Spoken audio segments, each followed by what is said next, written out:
सभी को राधे राधे, जय श्री कृष्णा।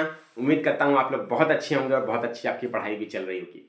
दोस्तों, ये वीडियो आरओ यारो के संबंध में एक कंप्लीट रणनीति आपको बताएगा और हम लोग इसके बारे में भी थोड़ा सा चर्चा कर लेंगे कि एग्जाम की पॉसिबल डेट क्या हो सकती है।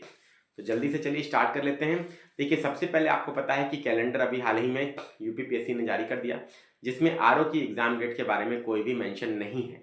लेकिन उसमें एक बात कही गई है कि आरओ की एग्जाम डेट जितनी तिथियां आरक्षित है उनमें से किसी एक डेट में हो सकती है। अब होगी कब? जब कमेटी जो इस पर्पस के लिए गठित की गई है कि आरओ का एग्जाम कैसे बेस्ट तरीके से कंडक्ट कराया जाए, वो जब अपनी रिपोर्ट सबमिट कर देगी, तब उस पर आयोग निर्णय लेगा। उसकी सिफारिशें क्या क्या हैं, उसको एक्सेप्ट कर सकता है सारी की सारी या कुछ को एक्सेप्ट कर सकता है, और उसके आधार पर परीक्षा कंडक्ट कराने का निर्णय होगा और उसके बाद ही डेट आपकी डिसाइडेड होगी। ठीक है, याद रखिएगा, ये पूरा प्रोसेस है जिसके थ्रू ही आपकी डेट निकल कर आएगी। इसमें दोस्तों समय लगेगा, ये मान के चलिए, लेकिन तब तक हाथ पे हाथ धर के बैठना नहीं है। ये मान के चलिए कि आपका तैयारी जो है पूरा 100 दिन में, अर्थात आज से 1 फरवरी से लेकर 100 डेज में आपकी पूरी तैयारी हो जानी चाहिए। ठीक है, उसी के लिए मैं आपको रणनीति बताने जा रहा हूँ, उसी हिसाब से आप लोग काम कीजिए। देखिए, यहाँ पर आपको क्या ध्यान रखना है, आपको तैयारी जो करनी है वो प्री और मेंस की इंटीग्रेटेड तैयारी करनी है। अब यूपीपीसीएस का जो 22 दिसंबर का पेपर है, आप सब लोगों ने देखा होगा, जिन्होंने नहीं देखा है तो वो देख लीजिए। जो नया पैटर्न है वो क्या कर रहा है, वो डिटेल में देखिए आपसे कह रहा है कि आप पढ़ाई कीजिए, कंसेप्चुअल क्लैरिटी प्राप्त कीजिए, टॉपिक की अंडरस्टैंडिंग करिए और उसी लेवल के प्रश्नों को सॉल्व कीजिए प्रैक्टिस में। टेस्ट पेपर जब लगाइए तब जैसे प्रश्न एग्जाम में पूछे गए, अर्थात कथन करण वाले, मल्टीपल स्टेटमेंट वाले और मैच द फॉलोइंग वाले क्वेश्चन दोस्तों आप लोग बहुत ही ज्यादा सॉल्व करने की आप लोग को आवश्यकता है।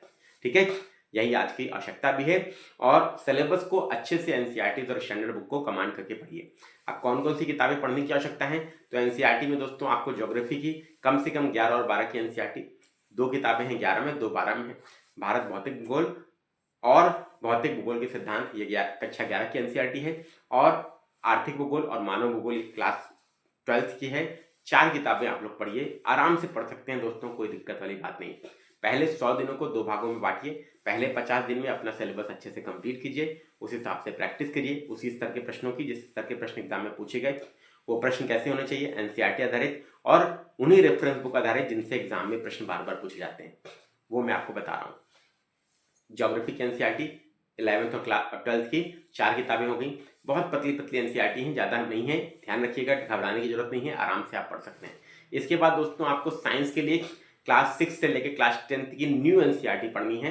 याद रखिएगा, आप 6 से 10 की एनसीईआरटी पढ़ लीजिए। जैसे आरओ में 11 फरवरी को जो पेपर हुआ था कैंसिल हो गया, उसमें कैलकुलेशन बेस्ड क्वेश्चन फिजिक्स में पूछे गए, तो वैसे प्रश्न आप आराम से सॉल्व कर पाएंगे अगर आपने एनसीईआरटी पढ़ी होगी। और बहुत आसान भाषा में होती है दोस्तों एनसीईआरटी, बहुत आराम से आप सब पूरी कवर कर सकते हैं और समझ आपकी एक विकसित हो जाती है। ठीक है, फिर कैसे भी प्रश्न आते हैं आप एग्जाम में सॉल्व कर पाते हैं। ठीक, तो ये आपको कर लेना है एनसीईआरटी के पॉइंट ऑफ व्यू से। इसके बाद दोस्तों हिस्ट्री में मॉडर्न हिस्ट्री को अच्छे से कमांड कर लीजिए। इसके लिए स्पेक्ट्रम की पुस्तक आती है, राजीव अहिर आईपीएस है, उन्होंने लिखी है, और उसी किताब से बार बार यूपीएससी भी प्रश्न बनाता है, यूपीपीसीएस भी बनाता है और अन्य राज्य लोक सेवा आयोग भी बनाते हैं। तो उसको 19 चैप्टर मात्र पढ़ने हैं। कौन कौन से 19 चैप्टर है मैंने ऑलरेडी बनाया है यूट्यूब पर वीडियो, उसको देख लीजिएगा। नहीं मिलेगा तो कमेंट कीजिएगा, आपको बता दूंगा। ठीक है, वीडियो का लिंक दे दूंगा, उसको पढ़ डालिए, 3 से 4 बार उसको रिवाइज कर डालिए। याद रखिए, यहाँ पे एक बात इंपॉर्टेंट है कि आप स्टैंडर्ड बुक और एनसीईआरटी पढ़ तो रहें तो अंत तक उसके साथ बने रहना है। ऐसा नहीं कि एक बार पढ़ लिया उसके बाद घटना चक्र को उठा लिया और ये सब किताबें साइड कर दिया, ऐसा नहीं करना।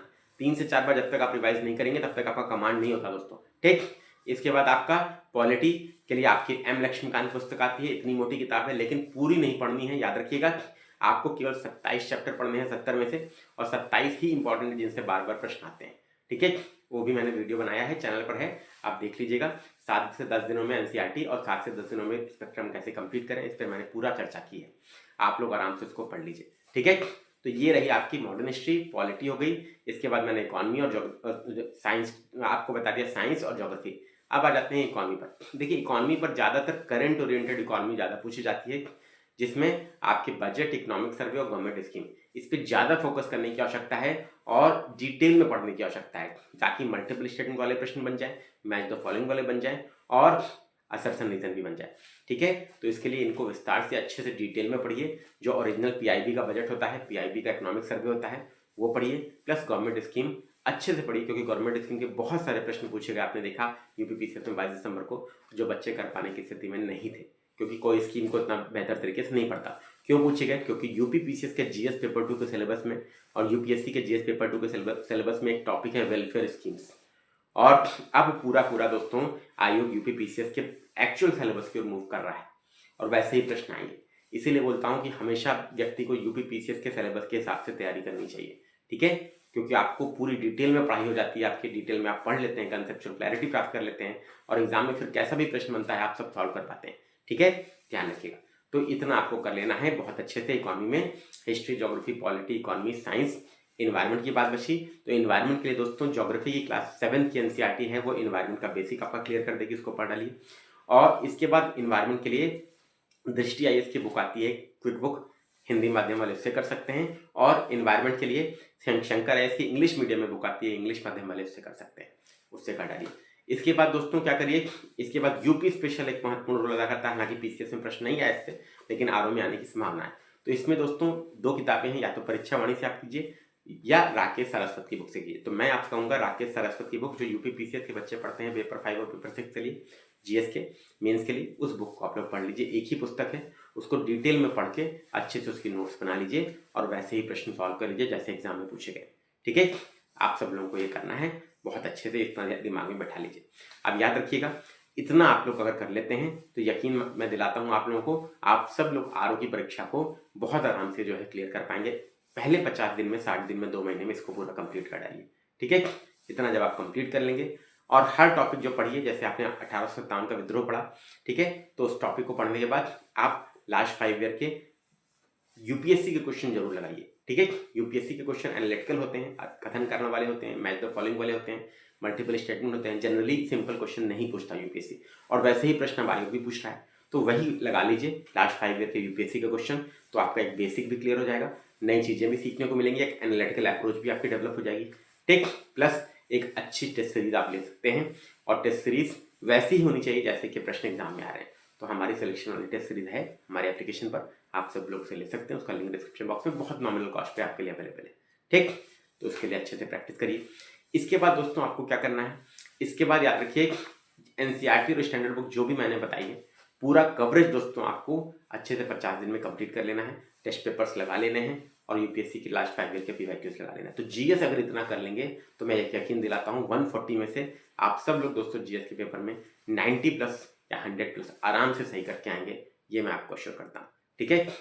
इतना अगर कर लेंगे तो यकीन दिलाता हूँ अगर 90 भी कर पाए, 90 भी कर पाए, 85 भी कर पाए, तो भी हिंदी में अगर 50 क्वेश्चन भी आप कर लेते हैं तो भी आपके चांसेस रहेंगे कि आप इस एक परीक्षा को उत्तीर्ण कर लेंगे, ठीक है?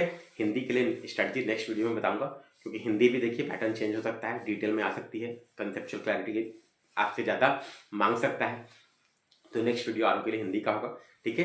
तो यहाँ पर जीएस के बारे में हम लोगों ने विस्तार से चर्चा की, ठीक? बहुत अच्छे से अपने से भी आप कर सकते हैं। 50 दिन में कंप्लीट कीजिए, पहले 50 दिन 60 दिन में, उसके बाद जो 1 महीना बचा उसमें 2 बार कम से कम सिलेबस को रिवाइज कीजिए, ठीक है? जब पहली बार पढ़ें तो साथ में आप क्या करें, टॉपिक पढ़ के क्लियर करते चलें और एक शॉर्ट नोट्स बनाते चलें हर टॉपिक की, ताकि एग्जाम के समय आप उसको रिवाइज कर सकें। देखिए एक बार तो दोस्तों ये करना ही होगा आपको, अगर आप नहीं करेंगे तो कभी भी दोस्तों एक अच्छा स्तर आपका डेवलप नहीं हो पाएगा तैयारी में, और जब अच्छा स्तर डेवलप नहीं हो पाएगा तो वही स्थिति आपको होगी जैसे 22 दिसंबर को आपको महसूस हुआ, ठीक वही चीज़ आपके आरओ के पेपर में भी होगी महसूस, और फिर वही यूपीपीसीएस 2025 में भी महसूस होगी। तो याद रखिए ये चीज़ सबके लिए है, चाहे वो यूपीपीसीएस के छात्रों चाहे आरओ के, एक अच्छी तैयारी की आपको आवश्यकता है। अब ये पैटर्न आपको बोल रहा है, ठीक है? अधिकारी आप बन पाएंगे निश्चित तौर पर, लेकिन अच्छे स्तर की तैयारी के साथ, ठीक है? याद रखिए। तो सब लोग अच्छे से तैयारी सेल्फ स्टडी से आप कर सकते हैं। 100 दिनों में कैसे आप इस आरओ के सिलेबस को तैयार कर सकते हैं जीएस के, ये मैंने आपको बताया, और ये अगर आप 6 से 8 घंटा पर डे पढ़ते हैं तो आराम से आप अचीव कर सकते हैं, अचीवेबल है, कोई दिक्कत वाली बात नहीं है। और जो लोग ऐसे हैं जो एनसीईआरटी और स्टैंडर्ड बुक स्वयं से पढ़ सकते हैं, बहुत अच्छी बात है। नहीं पढ़ सकते हैं तो आप हमने विजय बैच 3.0 भी स्टार्ट किया है, जिसमें हम पूरी एनसीईआरटी आधारित क्लासेस ज्योग्राफी साइंस में और स्पेक्ट्रम लक्ष्मीकांत आधारित क्लासेस मॉडर्न हिस्ट्री और पॉलिटी में आपको प्रोवाइड कर रहे हैं, ठीक है? और पूरा डिटेल में इकोनॉमिक सर्वे, बजट और स्कीम्स भी कवर करा के आपको देंगे, जो जितना मैंने बताया है। तो अगर आप चाहते हैं वास्तव में वैसी तैयारी करना जैसी मैंने आपको बताई है, तो आप हमारे विजय बैच 3.0 में जुड़ सकते हैं, और निश्चित तौर पर दोस्तों इसका लिंक डिस्क्रिप्शन बॉक्स में दिया गया है। आप सबके लिए बहुत ही लाभकारी बैच होगा। एक अच्छी तैयारी ही दोस्तों आपको सिलेक्शन दिलाएगी, आप स्वयं से भी तैयारी करके इसे निकाल सकते हैं, ठीक है? तो तो आप सब लोग देखिए फटाफट से तैयारी को शुरू कर दीजिए। 1 फरवरी से इस प्लान को इम्प्लीमेंट कर लीजिए और आपके लिए सिलेक्शन वाला प्लान है जो मैंने आपको बताया। आप सभी को राधे राधे, जय श्री कृष्ण।